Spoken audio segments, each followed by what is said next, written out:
Mari kita bersama-sama membuka di dalam Filemon pasal yang pertama, dan kita akan membaca ayat 17 sampai ayat yang ke-25. Mari kita membukanya di dalam Filemon ayat 17 sampai ayat yang ke-25. Setelah menemukan, mari kita baca bersama-sama, dan kiranya Tuhan yang memimpin kita semua memiliki the heart of forgiveness, yang senantiasa juga dapat memberikan direction of life bagi kita, untuk kita bisa melakukan apa yang Tuhan mau kita lakukan. Kita baca bersama-sama ayat 17 sampai ayat 25. Setelah menemukan, mari kita baca. 1, 2, 3. Kalau engkau menganggap aku temanmu seiman, terimalah dia seperti aku sendiri. Dan kalau dia sudah merugikan engkau ataupun berhutang padamu, tanggungkanlah semua itu padaku. Aku, Paulus, menjaminnya dengan tulisan tanganku sendiri. Aku akan membayarnya, agar jangan kukatakan tanggungkanlah semuanya itu kepadamu, karena engkau berhutang kepadaku, yaitu dirimu sendiri. Ya saudaraku, semoga engkau berguna bagiku di dalam Tuhan. Hiburkanlah hatiku di dalam Kristus. Dengan percaya kepada ketaatanmu, kutuliskan ini kepadamu. Aku tahu lebih daripada permintaanku ini akan kau lakukan. Dalam waktu pada itu, bersedialah juga memberikan tumpangan kepadaku, karena aku harap oleh doamu, aku akan dikembalikan kepadamu. Salam kepadamu dari Epafras, temanku sepenjara, karena Kristus Yesus, dan dari Markus, Aristarkus, Demas, dan Lukas, teman sekerjaku. Kasih karunia Tuhan Yesus Kristus menyertai roh kamu. Sekian pembacaan firman Tuhan pada hari ini. Setelah hari ini kita akan bicara tentang the heart of forgiveness, di mana kita sudah tahu kisah daripada Onesimus dan kisah dari Filemon.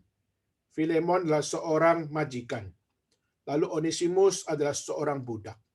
Tapi Onesimus melarikan diri daripada Filemon, sehingga pada saat dia melarikan diri, maka di sini Onesimus sudah melakukan crime, sudah melakukan kejahatan. Kenapa? Karena menjadi seorang budak, maka dia adalah properti dari majikan 100%. Maka pada saat dia menjadi properti 100% dari majikan, berarti tidak ada kebebasan ada pada diri Onesimus. Tapi Onesimus justru melarikan diri dan bahkan melakukan tindakan yang tidak sesuai dengan apa yang sepatutnya, sehingga akhirnya dia bisa dikenakan pasal-pasal hukum untuk bisa dipenjarakan, bahkan dia bisa dibunuh. Tetapi saudara, pada saat kita melihat dia justru, singkat cerita, berada di dalam satu penjara, dan akhirnya dia berkenalan dengan seorang yang bernama Paulus. Dan justru karena ada Paulus di situlah dia mendengar Injil Tuhan. Dan waktu dia mendengar Injil Tuhan, Onesimus bertobat. Dan Onesimus bertobat, dia menyerahkan dirinya menjadi hamba dari Paulus. Dan dia menyerahkan hidupnya untuk pakailah hidup saya menjadi milikmu Paulus. Jadilah majikanku yang baru.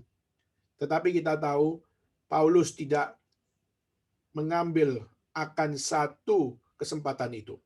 Tapi dia justru mengatakan, aku tahu bahwa kau adalah budak dari Filemon. Maka saya akan mengirimkan engkau kepada Filemon, dan aku akan meminta dia untuk supaya engkau diterima bukan sebagai budak, tapi engkau diterima sebagai rekan sekerja. Saudara, tentu saja Onesimus punya ketakutan sendiri, karena dia sadar diri bersalah. Dia sadar diri tidak beres. Dia sadar diri sudah melakukan crime, dan dia bisa diperlakukan untuk masuk penjara maupun dibunuh. Tetapi saudara, Paulus menjamin bahwa engkau harus kembali ke dia, ke Filemon, dan aku akan menuliskan surat kepadanya.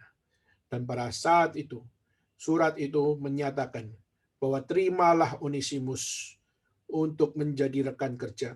Bukan budak, tapi rekan kerja. Kenapa? Karena kita sama-sama adalah budak Kristus. Maka kita sama-sama budak Kristus. Mari, jangan persoalkan lagi majikan dan hamba. kita semua adalah hamba-hamba Tuhan.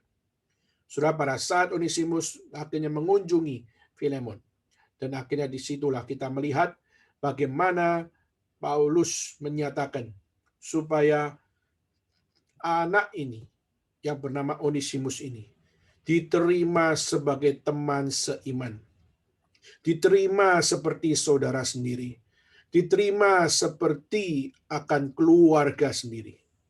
Dan sampai kita melihat Paulus menyatakan, kalau engkau masih meminta tanggungan, maka Paulus menjamin bahwa aku akan menanggung, aku akan mengambil tanggungan itu, dan biarlah aku yang akan membayarnya. Saudara, kalau kita melihat dari semua pembahasan-pembahasan ini, semua ini menggambarkan betapa setiap kita sebagai orang percaya perlu memiliki akan satu didikan bagaimana memahami arti seorang yang bertobat di hadapan Tuhan. Ayat 18 dan 19 sampai berkatakan, tanggungkanlah semuanya itu kalau kau masih menganggap dia berhutang padamu. Sampai ayat 19 dikatakan, aku menjamin dengan tulisan tanganku sendiri, aku akan membayarnya, agar jangan kukatakan tanggungkanlah semua itu padamu, karena engkau berhutang padaku, yaitu dirimu sendiri. Maka saudara, ayat 18 dan 19, saya percaya ini adalah satu hal yang Tuhan mau kita belajar, yaitu bagaimana waktu kita dikecewakan, bagaimana kita tetap memiliki hati yang mau menerima. Waktu kita ditolak, kita tetap punya hati untuk terbuka. Waktu kita mengalami akan satu hal yang tidak adil, bagaimana kita tetap bagaimana memfungsikan apa yang menjadi kesaksian hidup kita adalah untuk menyatakan apa yang adil bagi orang lain. Saudara, Calvin di dalam tafsiran Filemon, Calvin mengatakan, kalau seseorang membuat kita marah karena sesuatu yang dia lakukan terhadap kita, maka dia mengatakan, disiplin rohani yang perlu kita belajar yaitu apa? Pikiran kita harus ditenangkan. Pikiran kita harus ditenangkan untuk mengerti apa yang jahat yang mau dilakukan oleh iblis untuk supaya kita tidak menjalankan rencana Tuhan. Apa yang dikerjakan oleh kuasa kegelapan yang akan berusaha mengganggu tujuan yang dinyatakan oleh Allah. Jadi kalau kita mengalami akan sesuatu di mana orang membuat kita marah, maka tanya dulu di dalam diri, apakah dengan kemarahan ini saya dijauhkan daripada rencana Tuhan, atau justru melalui kemarahan ini saya justru didekatkan di dalam rencana Tuhan. Kalau didekatkan dalam rencana Tuhan, maka berarti adalah pimpinan Tuhan untuk kita murka. Tapi kalau ini adalah jauh daripada rencana Tuhan, jangan engkau sekali-kali melaksanakan murka itu. Kenapa? Karena itu bukan murka yang sesuai rencana Tuhan. Jadi ada waktunya kita mengampuni, tapi juga ada waktunya kita murka. Ada waktunya kita marah, tapi juga ada waktunya kita menahan amarah. Nah, ini menjadi sesuatu yang perlu keseimbangan, saudara. Dan keseimbangan itu hanya bisa dapat menjadi sesuatu yang real di saat apa? Saudara mengkaitkan itu di dalam rencana Tuhan. Kalau saudara marah, tapi waktu kemarahan itu bukan pada tempatnya di dalam rencana Tuhan, maka kemarahan saudara tidak akan diberkati Tuhan. Tadi saya mengawali sebelum khotbah yaitu apa? Yaitu ada duka cita yang diberkati, ada duka cita yang tidak diberkati. Saudara, saya percaya marah juga demikian. Murka juga demikian. Ada murka yang diberkati Tuhan karena menyatakan keadilan Tuhan. Tapi ada murka yang tidak diberkati oleh Tuhan. Yaitu apa? Yaitu kemarahan setan atau murka setan dan sebagainya. Kenapa? Karena semuanya itu nggak memuliakan Tuhan.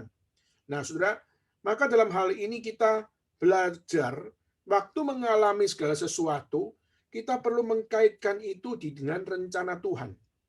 Apakah dengan saya marah, maka kemarahan saya itu mendekatkan saya dengan Tuhan atau menjauhkan saya dari Tuhan? Kalau saya dekat dengan Tuhan, tapi saya jauh dari manusia, itu masih menjadi sesuatu yang indah. Tapi waktu kita menjadi seorang yang murka, tapi murka kita nggak diberkati oleh Tuhan, tapi disukai oleh manusia, maka itu juga adalah murka yang tidak diberkati. Nah, kenapa saya mengatakan itu? Di saat Calvin mengatakan kalimat tersebut, kalimat yang Calvin mau katakan yaitu apa? Iblis seringkali berusaha untuk membalikkan. Di saat kita seharusnya bisa berada dalam rencana Tuhan, tapi iblis berusaha untuk membalikkan. Iblis tidak bisa membalikkan Tuhan. Iblis tidak bisa membalikkan Kristus. Iblis berusaha membalikkan Kristus di dalam percobaan di padang gurun, gagal. Ya. Tetapi kita melihat justru murid-murid Yesus, justru murid-murid Tuhan, di saat iblis berusaha untuk membalikkan, kita melihat bagaimana banyak sekali murid-murid Yesus yang jatuh. Nah, saudara, maka ini menjadi satu pelajaran di mana kita dalam menjalani segala sesuatu, Paulus ingin mengajarkan kepada kita bahwa bagaimana kita di dalam segala sesuatu, kita harus untuk melihat bukan sesuatu yang orang lakukan kepada kita, lalu kita menjadi tenang. Tapi justru bagaimana kita mengkaitkan itu dengan rencana Tuhan, maka waktu kita mengkaitkan dengan rencana Tuhan, maka saya akan bisa tenang meskipun saya murka. Saya bisa tenang meskipun saya penuh kasih. Saya bisa tenang meskipun saya melakukan hal yang mungkin keras, maupun di saat saya melakukan hal yang begitu lunak. Maka saudara, yang menjadi poinnya adalah apakah setiap tindakan kita sesuai dengan rencana Tuhan atau tidak. Maka saudara, ini juga menjadi satu pelajaran bagi kita, khususnya bagaimana waktu ada orang yang berusaha merugikan saudara, misalnya kalau posisi di dalam kitab ini adalah Filemon dirugikan oleh Onesimus. Nah saudara, anggap saja kita juga dirugikan oleh orang lain. Dan waktu kita dirugikan oleh orang lain, apa yang mesti kita lakukan? Maka kerugian-kerugian yang kita alami, gimana kita harus mengambil keputusan? Atau apa yang menjadi respon di saat kita mengalami kerugian dari orang lain? Maka saudara, setiap kita mengalami kerugian, maka Calvin mengatakan bahwa engkau harus kaitkan. Apakah engkau justru diajak berbalik dari rencana Tuhan, atau engkau justru diarahkan di dalam rencana Tuhan? Maka Filemon orang Kristen, tetapi dia diajarkan untuk bagaimana memiliki dampak kepada orang lain yang mengecewakan dia. Waktu Onesimus mengecewakan Filemon, maka Filemon diajarkan untuk apa? Terimalah dia. Tentu saja sebagai seorang yang dikecewakan, menerima orang yang mengecewakan itu adalah sesuatu yang tidak mudah. Kenapa? Karena ada emosi di situ. Ada cacat, ada sakit di situ. Ada murka di situ. Tapi justru kalau itu tidak sesuai dengan rencana Tuhan, itu pun tidak diberkati Tuhan. Maka Filemon seakan-akan melalui tulisan Paulus diajak untuk apa? Untuk engkau jangan ambil pusing murka itu. Jangan ambil pusing dendam itu.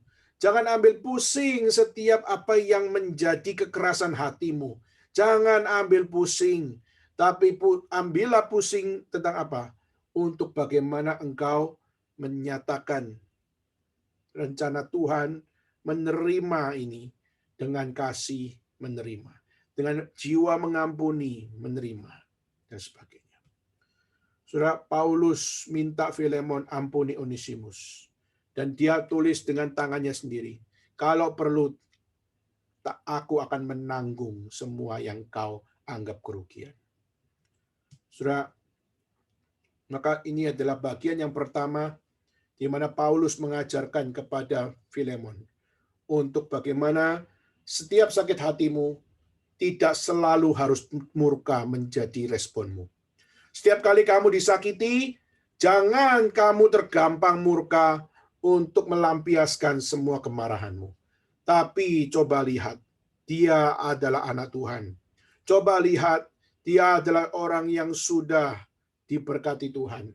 Maka dia pernah punya kesalahan di masa lalu. Yes. Maka terimalah dia. Karena dalam rencana Tuhan, kita harus membawa berita untuk supaya orang-orang bisa bertobat dan menerima dia. Saudara, dan kita melihat Filemon taat kepada Paulus. Saudara, ini hal yang pertama yang kita bisa pelajari, yaitu adalah bagaimana kita harus membuka diri terhadap respon yang kadang-kadang tidak alamiah. Kalau kita ingin marah, kita inginnya lampiaskan kemarahan itu. Tapi justru Tuhan justru menyatakan untuk apa? Untuk tidak selalu itu sesuai rencana Tuhan. Maka rencana Tuhan nomor 1. Maka kalau kau perlu, jangan engkau murka. Tapi justru buka tangan, buka hati, buka untuk menerima dia. Kedua, ayat 20-25. Dikatakan di situ apa? Ya saudaraku, semoga engkau berguna di dalam Tuhan, hiburkanlah hatimu di dalam Kristus. Dengan percaya kepada ketaatanmu, kutuliskan ini kepadamu. Aku tahu lebih dari permintaanmu akan kau lakukan, dan pada waktu itu bersedialah memberikan tumpangan kepadaku, karena aku harap doamu aku akan dikembalikan kepadamu. Surah kedua, yaitu kita bisa belajar, yaitu apa? Yaitu bagaimana Paulus dengan bijaksana menyatakan bahwa di dalam pelayanan, orang berdosa yang bertobat harus diterima, harus diampuni, harus dibebaskan dari perbudakan, menjadi saudara kekasih. Jadi orang yang bertobat tidak boleh ditolak. Kita tidak boleh mengatakan, saya terima pertobatanmu, kenapa? Karena saya cocok sama kamu. Kalau ada orang yang nggak cocok sama kamu, tapi dia bertobat, akhirnya kita mengatakan apa? Saya tidak mau terima pertobatanmu. Kenapa? Karena saya nggak cocok sama kamu. Maka berarti kita melakukan double penilaian. Di mana Tuhan mau mempertobatkan siapa, bukan berarti saudara punya like dislike untuk mengatakan atau memberikan respon kepada orang tersebut. Tidak peduli orang itu saudara like or dislike. Saudara, waktu orang itu bertobat, saudara harus membuka hati untuk menerima orang yang bertobat, khususnya yang sungguh-sungguh bertobat di dalam Tuhan. Nah, saudara, William Hendrickson menuliskan bahwa Paulus mengajarkan inilah bijaksana Tuhan. Di dalam pelayanan, bijaksana Allah di dalam diri Paulus adalah mengajak orang melihat yang diampuni tidak ada kategorinya. Jadi semua orang tidak peduli dia baik, jahat, yang kau suka maupun tidak kamu suka, tidak boleh ada kategori di dalam pengampunan. Karena Tuhan memberikan pengampunan kepada berbagai macam tipe orang. Termasuk orang yang kita suka, termasuk orang yang kita nggak suka. Dan waktu orang yang nggak suka diampuni, saudara harus untuk belajar mengampuni orang yang saudara nggak suka. Waktu saudara melihat orang yang saudara tidak cocok sekalipun, saudara harus belajar waktu dia diampuni oleh Tuhan, saudara harus terima untuk apa? Untuk mengampuni orang yang tidak cocok dengan saudara. Saudara, dengan demikian, saudara akan menjadi orang yang punya bijaksana Allah, khususnya di dalam bagaimana menyatakan apa yang menjadi berkat Tuhan. Saudara, saya dalam satu minggu ini banyak hal yang menarik yang menjadi pergumulan saya. Pertama adalah tadi saya sudah sharingkan di awal tentang Christian. Kedua, saya sudah sharingkan tentang Alista dan juga tentang Sony, punya keluarga, papanya meninggal. Dan saya juga kemarin dan minggu ini ada satu orang yang sebenarnya sangat berjasa. Siapa? Orang ini adalah orang yang pertama kali mengajak saya pergi ke GRII. Jadi, waktu saya sekolah di Taiwan, orang ini adalah orang yang pertama kali memperkenalkan saya dengan GRII. memperkenalkan saya dengan gerakan reform. Dan sudah waktu dia memperkenalkan saya, kita zaman itu saya sama-sama nakal. Jadi dia nakal, saya juga nakal. Dan waktu hari Minggu dia ajak ke gereja, tidak ada yang mau pergi, tapi saya ikut. Ya, saudara, maka setelah pergi ke gereja di situ, singkat cerita adalah dia yang nggak rajin ke gereja, saya yang rajin ke gereja. Dan waktu saya rajin ke gereja, dia jarang-jarang ke gereja, dan akhirnya di dalam satu kesempatan saya menyerahkan diri jadi hamba Tuhan. Dan sedangkan dia justru menjadi orang yang terus hidup mencari jalannya sendiri. Sampai kepada kemarin ada retreat calon hamba Tuhan secara Zoom. Dan waktu dia ikut 2 kali. Dan beberapa kali dia kontak saya dan mengatakan, kamu kok bisa jadi hamba Tuhan ya? Dia mengatakan, kamu kok tahu kamu tuh jadi hamba Tuhan? Aku tahu loh masa lalumu. Dia mengatakan, Daniel, kamu tuh nggak kebayang bisa jadi hamba Tuhan. Kenapa? Saya tahu masa lalu kamu. Bagaimana mungkin kamu bisa jadi hamba Tuhan? Kamu sebenarnya nggak cocok jadi hamba Tuhan. Wah, saya justru satu sisi itu satu realita di zaman dulu, tapi satu sisi yang lain itu sesuatu yang memalukan. Ya. Tetapi pada saat dia akhirnya mengatakan bahwa saya sekarang bingung. Dalam hati saya tergerak, tapi saya malu dengan diri saya. Lalu dia ingin tanya, lu malu nggak waktu lu jadi hamba Tuhan? Kalimat itu membuat saya mikir, kalau saya hari ini berani jadi hamba Tuhan, menyerahkan diri jadi hamba Tuhan, sekolah teologi dan menggembalakan gereja. Maka pertanyaan saya malu nggak jadi hamba Tuhan? Dan saudara, waktu dia mengatakan kalimat itu, saya sedikit pakai waktu berpikir. Saya malu tidak? Saya cuma orang berdosa. Saya malu tidak? Saya orang yang brengsek dan sebenarnya nggak cocok jadi hamba Tuhan. Dan anak ini mengatakan, saya merasa nggak layak. Dia tanya, kamu kok merasa layak ya? Sudah kalimatnya menusuk semuanya. Dan pada saat kalimat itu mengatakan, kamu kok bisa merasa layak? Bahkan saya mengatakan, kau katakan kalimat itu salah. Karena sampai hari ini, aku pun tidak merasa layak. Tapi karena panggilan Tuhan yang begitu solid, maka saya memberanikan diri. Kalau bilang siapa saya? Saya bukan orang yang punya akan satu hal fasilida, bukan orang yang punya akan hal dari kecil saya sudah punya hidup yang suci. Enggak. Dan saya mengatakan, kamu tahu sendiri saya seperti apa. Saya juga tahu kamu orang seperti apa. Tapi pertanyaannya, kamu mau responi panggilan Tuhan atau tidak? Saya sudah responi. Sekarang waktunya kamu. Saudara, nah saya sangat mendoakan orang ini, meskipun dia sampai hari ini masih dengan pertanyaan-pertanyaan begitu banyak. Tapi saya juga berdoa, kalau Tuhan sudah panggil dia, maka there is no such thing to run. Ada hal di mana dia bisa melarikan diri lagi. Kenapa? Mau lebih jauh lagi lari, pasti akan dibawa lagi dekat. Saudara, dan kalimat-kalimat itu membuat saya untuk melihat bahwa saya cocok tidak ya.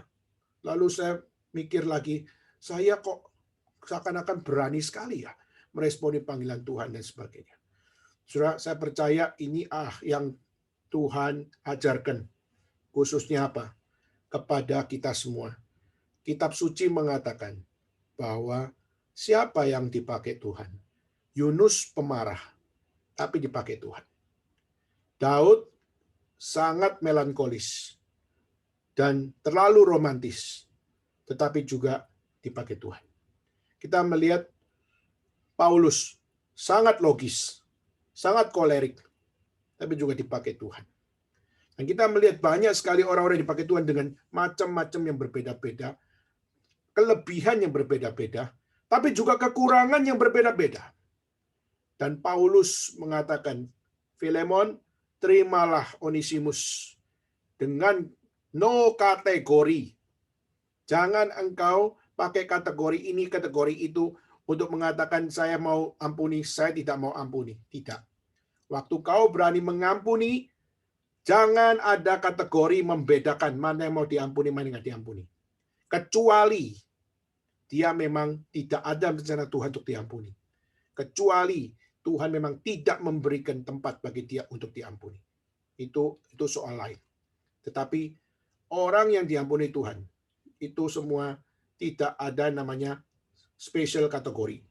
Tetapi semuanya adalah bagi semua macam orang. Waktu kita melihat hal ini, berarti hikmat Tuhan yang diberikan kepada Paulus untuk supaya mengajarkan kepada Filemon, terima Onesimus dengan tidak pakai kategori, tapi terima orang berdosa ini untuk menjadi rekan kerjamu. Maka di sini Paulus menyatakan, inilah hikmat yang ku ajarkan kepadamu. Dan ayat 23, 24 dikatakan apa? Salam kepadamu dari Epafras, temanku sepenjara karena Kristus Yesus. Salam kepadamu dari Markus, Aristarkus, Demas, dan Lukas, teman sekerjaku. Saudara, kalimat ini dipahami sebagai kalimat penutup.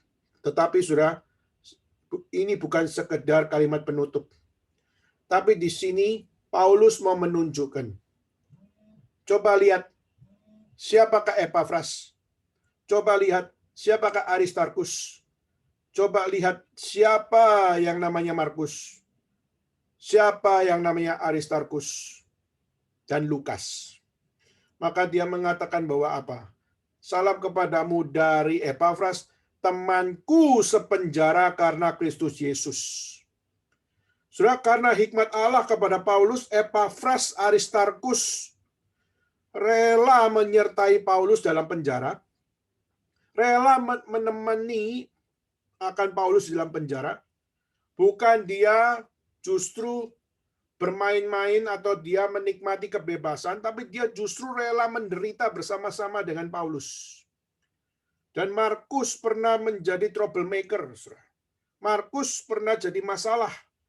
Khususnya kalau sudah melihat Kisah Rasul 15 ayat 36 sampai 41, kita melihat Markus pernah menjadi troublemaker pertengkaran Paulus dengan Barnabas. Jadi kita melihat Paulus pun pernah bertengkar dengan Barnabas. Kenapa? Karena yang satu mau pelayanan ini, satu mau pelayanan itu. Dan akhirnya di saat terjadilah pertengkaran, maka kita melihat Paulus akhirnya, kalau kau mau melayani seperti itu, kamu jalankan sendiri. Aku akan jalankan sendiri. Nah, saudara, maka dia akhirnya menjadi seorang yang apa? Yang menantang. Kamu, Markus, kamu mau pilih siapa? Dan Markus akhirnya pilih Barnabas. Dan akhirnya setelah ikut Barnabas bertahun-tahun, lalu ketemu lagi dengan Paulus, dan akhirnya Paulus menjadi seorang yang dipakai oleh Tuhan, sehingga dia, Markus, bersama-sama dengan Paulus melayani bersama. Dan tentu saja didukung oleh Barnabas. Jadi, Markus yang dulunya begitu pengecut, nggak berani ikut Paulus, dia cuma ikut Barnabas. Kenapa? Barnabas masih ada ikatan saudara sama Markus. Tetapi justru setelah menjalani pelayanan, akhirnya Barnabas pun menyuruh untuk Markus ikut Paulus. Kenapa? Karena Paulus juga adalah hamba Tuhan. Maka Paulus pun bisa memberikan hikmat bagi kamu untuk melayani Tuhan. Begitu juga dengan Demas. Demas juga adalah teman sekerja Allah. Tapi kita juga melihat dalam 2 Timotius pasal 4 ayat 10, di mana Demas akhirnya menjadi murtad. Kenapa? Karena penawaran dunia yang begitu menggiurkan. Dan akhirnya dia jatuh menjadi orang duniawi. Nah, saudara, kita melihat macam-macam orang ini. Epafras, lalu Markus, Aristarkus, Demas, Lukas. Mereka adalah orang-orang yang melayani Tuhan bersama-sama dengan Paulus. Dan saudara, Lukas kita bisa katakan orang pinter. Aristarkus itu adalah orang yang biasa. Markus Dia adalah seorang pengecut. Lalu kita melihat Barnabas, seorang pelayan sama-sama rasul. Ya. Dan juga kita melihat Epafras, orang awam yang waktu bertemu dengan Paulus di Efesus, lalu akhirnya dia memberitakan Injil ke Hierapolis, memberitakan Injil ke Laodikia, memberitakan Injil di Kolose, dan akhirnya mendirikan 3 gereja. Sudah lihat, setiap orang berbeda-beda. Ada kelebihan, ada kelemahan. Ada kekurangan, ada kehebatannya. Tetapi saudara, disitulah indahnya pelayanan. Pelayanan tidak selalu semua harus hebat, tapi Tuhan pun menyatakan pengampunannya kepada orang yang tidak layak. Orang yang kurang hebat. Orang yang cuma budak. Orang yang hanya modalnya cuma kesalahan demi kesalahan. Tapi Tuhan mau pakai orang-orang seperti itu. Nah, waktu dikatakan salam dari Epafras, salam dari Markus, salam dari Aristarkus, salam dari Lukas. Di sini Paulus mau menunjukkan orang yang melayani bersama-sama dengan aku adalah orang yang berbagai macam background, kelebihan, kekurangan. Tapi mereka semua sama-sama terima satu hal. Mereka sama-sama diampuni sama Tuhan. There is no categories.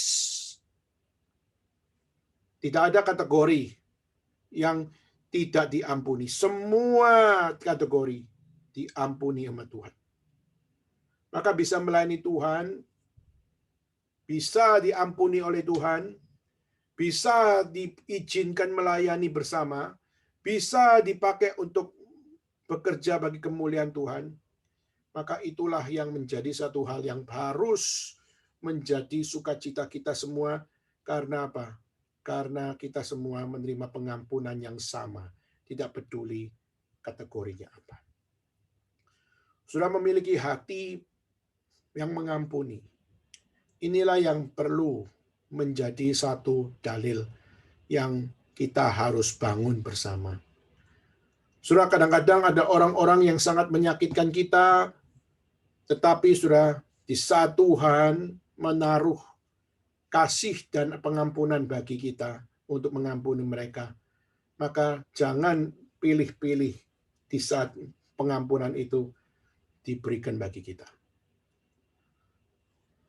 Sudah satu kali saya pernah sharing kepada saudara sekalian. Saya tahun 2003 saya pernah untuk mengalami akan satu kesempatan. Saya dipraktekkan di Yogyakarta. Jadi saya pernah praktek di Yogyakarta. Lalu di Yogyakarta saya belajar banyak hal, baik secara sekuler maupun juga secara rohani. Salah satu yang saya pelajari bagaimana saya belajar dari kakek seorang hamba Tuhan, caranya motong ayam. Jadi saya melihat sendiri dia memotong ayam dengan pakai silet. Waktu itu saya nggak tahan, saudara. Kenapa? Saya nggak pernah motong ayam. Masih hidup dipotong, saudara. Dan waktu itu saya nggak tahu gimana caranya. Dia bilang, kamu harus belajar, hamba Tuhan harus belajar. Terus akhirnya dia mengajari saya bagaimana cara potong ayam. Dan saudara, pada saat saya belajar cara potong ayam, saya belajar ini sesuatu yang sangat-sangat baru buat saya. Tetapi saudara, di satu sisi yang lain saya belajar, tapi satu sisi yang lain saya juga belajar, yaitu apa? Bagaimana saya belajar memberikan kesempatan, belajar membuka diri kepada orang yang saya rasa orang ini tidak cocok. Saya rasa orang ini tidak layak. Saya rasa orang ini tidak perlu diperlakukan di dalam pengampunan atau diperlakukan dengan baik atau diperlakukan dengan sangat penuh kasih. Yaitu apa, saudara? Yaitu seorang pengemis. Jadi waktu saya jaga di gereja, lalu tiba-tiba ada seorang pengemis masuk ke gereja, saudara. Waktu pengemis itu masuk ke gereja, baunya minta ampun. Mungkin sudah nggak mandi 1 bulan. Bau sekali, dari jauh sudah bau. Dan dia masuk dalam gereja, lalu dia duduk di situ. Nah, waktu itu saya bersama dengan kakek dari hamba Tuhan itu, lalu kakek itu bilang, coba usir dia, jangan masuk gereja, bau sekali. Nah, saudara, satu sisi, iya memang kalau ada orang masuk rumah, nggak kenal, pasti kita harus usir kan? Ya kan? Tapi saudara, satu sisi yang lain, saya tanya, Pak, ada urusan apa Pak? Oh, saya mau doa sama Tuhan. Lalu, saya mau bertemu sama Tuhan. Saya mau berdoa sama Tuhan. Boleh kan? Saudara, saya masa mengatakan, nggak boleh. Kenapa? Karena kamu pengemis. Nggak boleh masuk gereja. Saudara, satu sisi, kakek dari hamba Tuhan itu mengatakan bahwa apa? Usir dia. Tapi kalimat dia mengatakan, saya mau bertemu Tuhan. Bolehkah? Maka hati saya dipimpin untuk apa? Yang benar mana? Yang benar hati mencari Tuhan, atau masuk rumah Tuhan, kita harus usir dia. Sudah akhirnya yang saya lakukan yaitu apa? Saya duduk di sebelahnya. Tahan baunya yang bau banget itu. Saya duduk sebelahnya, lalu bilang, gimana hidupnya Bapak? Dia mengatakan, saya sebatang kara. Saya jadi gini karena saya disakiti oleh orang. Dan saya merasa Tuhan sudah tinggalkan saya. Saya orang Kristen. Tapi saya merasa Tuhan sudah tinggalkan saya. Maka saya sejak dikecewakan, saya hidup di jalanan. Tak pernah mandi, tak pernah makan dengan baik. Saya hanya makan dari sisa-sisa sampah. Karena saya merasa sejak saya mengalami penolakan, saya merasa hidup saya itu adalah sampah. Inilah saya, sampah. Dan saya tiba-tiba lihat gereja ini, saya kangen sama Tuhan. Maka saya masuk gereja ini. Lalu akhirnya saya cuma diam, saya nggak berani banyak ngomong. Dan waktu itu, dia lihat saya, kamu kok nggak usir saya? Dia tanya sama saya, kamu nggak usir saya? Orang tua di depan tuh sudah usir saya dari tadi. Kamu nggak usir saya? Saya mengatakan, bukankah Bapak cari Tuhan? Ya, saya mau cari Tuhan. Terus saya tanya, mau doa apa Pak sama Tuhan Pak? Dia hanya bilang apa? Saya cuma mau minta Tuhan, ampuni saya. Ampuni saya. Itu aja. Saya di sebelah hanya diam, melihat dia cuma dengan mata berkaca-kaca cuma bilang, ampuni saya. Ampuni saya. Dan saya di sebelah menahan bau, tapi juga saya belajar, Tuhan, ini juga pembelajaran di masa praktek saya. Satu sisi belajar bagaimana motong ayam untuk makan. Karena ayam diberikan oleh Tuhan buat kita. Untuk kita berkuasa, untuk kita hidup. Tapi satu sisi yang lain, ada orang yang butuh hidup di dalam Tuhan. Hidup bukan cuma urusan ayam, hidup juga urusan minta pengampunan Tuhan. Waktu saya lihat secara tampang, aduh Tuhan jangan diampuni deh. Kenapa?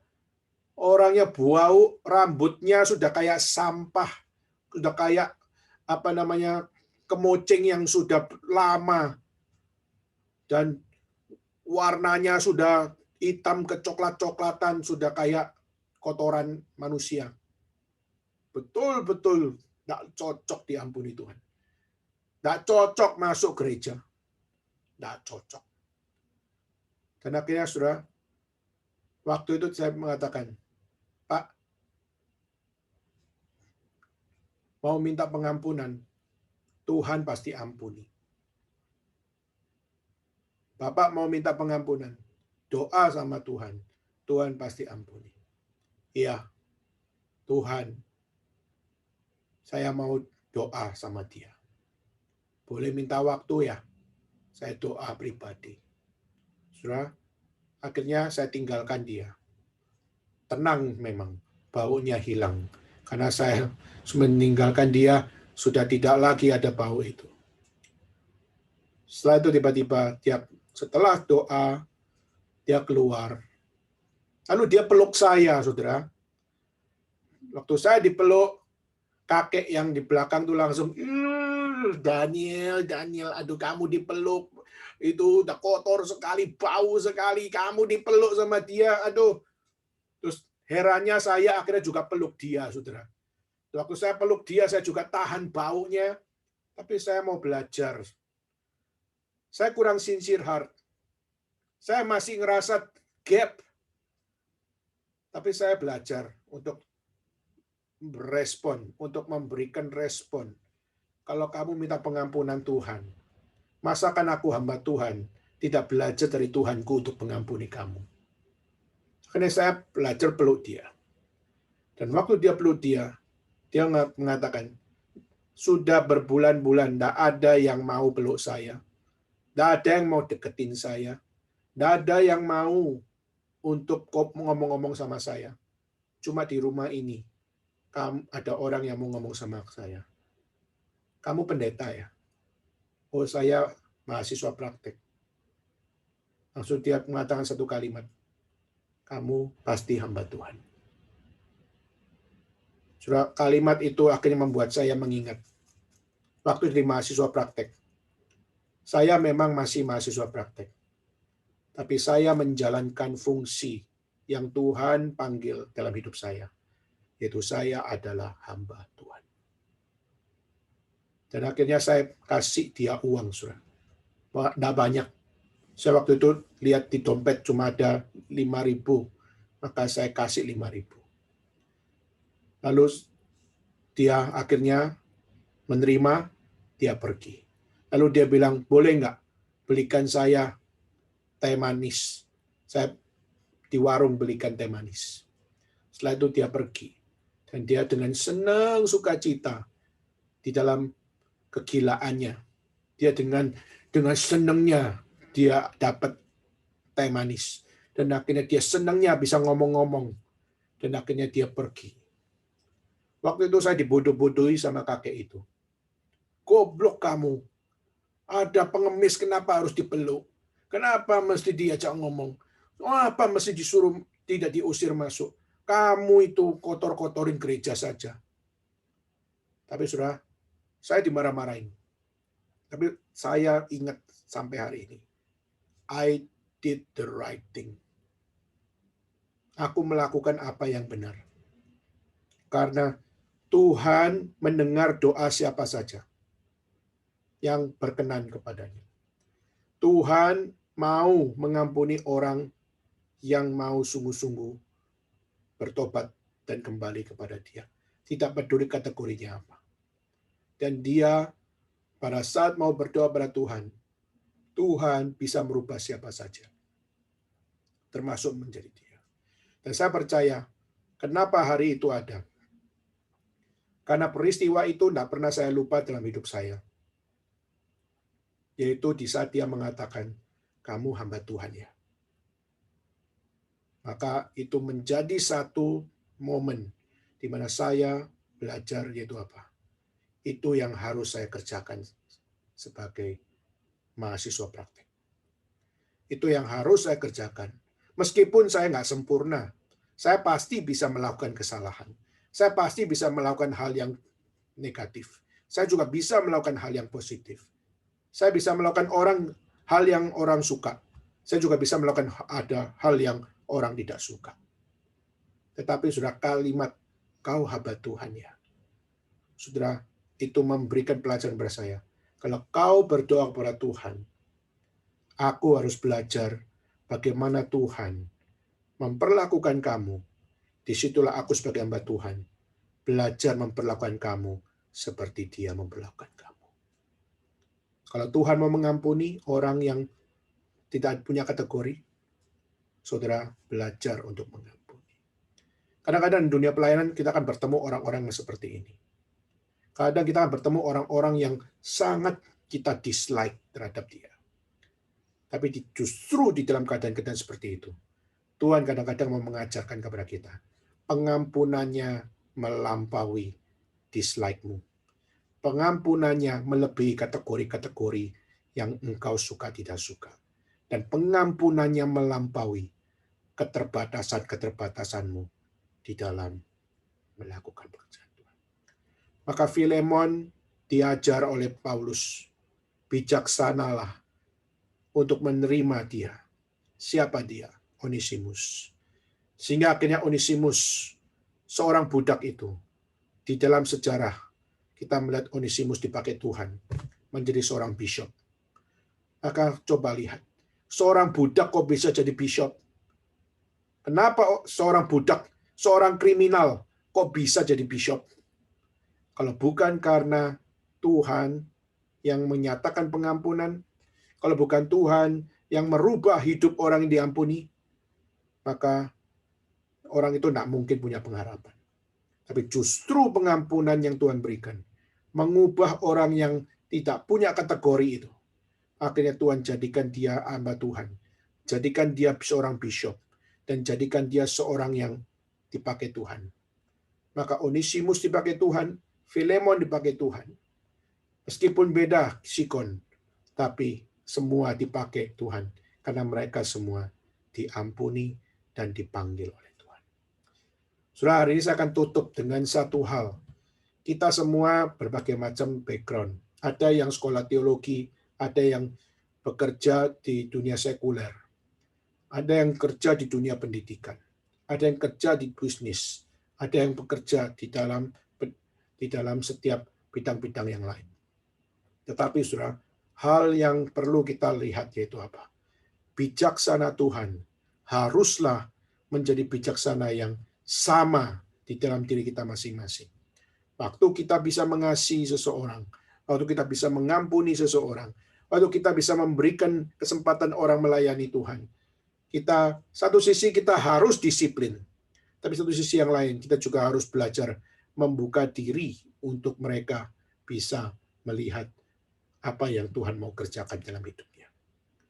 Saudara, singkat cerita adalah pria tadi yang waktu memperkenalkan saya kepada GRII, dia akhirnya mengatakan satu hal.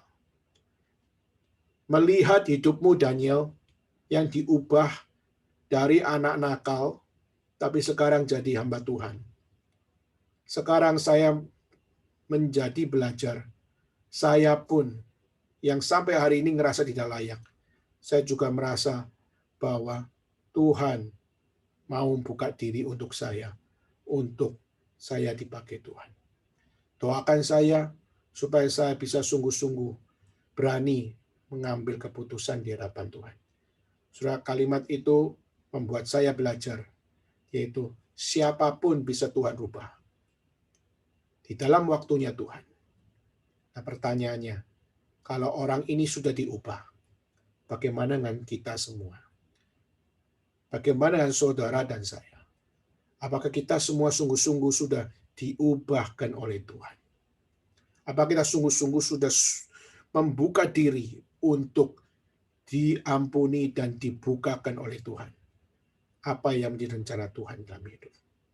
Kiranya Tuhan jadikan kita Onesimus ini bisa menjadi hamba-hambanya yang setia.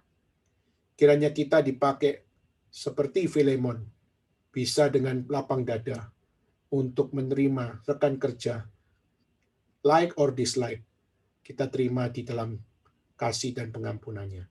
Dan seperti Paulus, terus memberikan didikan dan terus senantiasa memberikan akan satu wejangan untuk membangun setiap orang-orang yang percaya kepada Tuhan, supaya mereka senantiasa di dalam kategori apapun, mereka di dalam kasih, di dalam pengampunan Tuhan, mereka seturut rencananya, biarlah dapat dipakai Tuhan sampai akhir hidup mereka.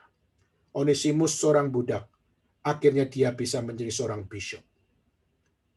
Maka saudara, mari kita berdoa kepada Tuhan. Kita punya hidup, kita nggak tahu kelak kita akan jadi apa. Tapi paling tidak, kita dapat memohon kepada Tuhan. Biarlah Tuhan yang tunjukkan jalan kepada kita. Kita jadi apa, kita tidak pernah tahu. Kita ada di mana, kita tidak pernah tahu. Kita bersama siapa, kita tidak pernah tahu. Tetapi biarlah Tuhan yang tunjukkan jalan. Di dalam kasih dan pengampunannya. Di dalam rencananya. Kiranya Tuhan yang buka jalan bagi kita. Amin. Mari kita sama-sama tutup di dalam doa. Saya minta untuk Wilson bisa berdoa untuk meresponi firman Tuhan. Mari kita berdoa. Bapa kami di surga, kami mengucap syukur atas surat Filemon yang telah tercatat dalam Alkitab, di mana ini sangat bersangkut paut dengan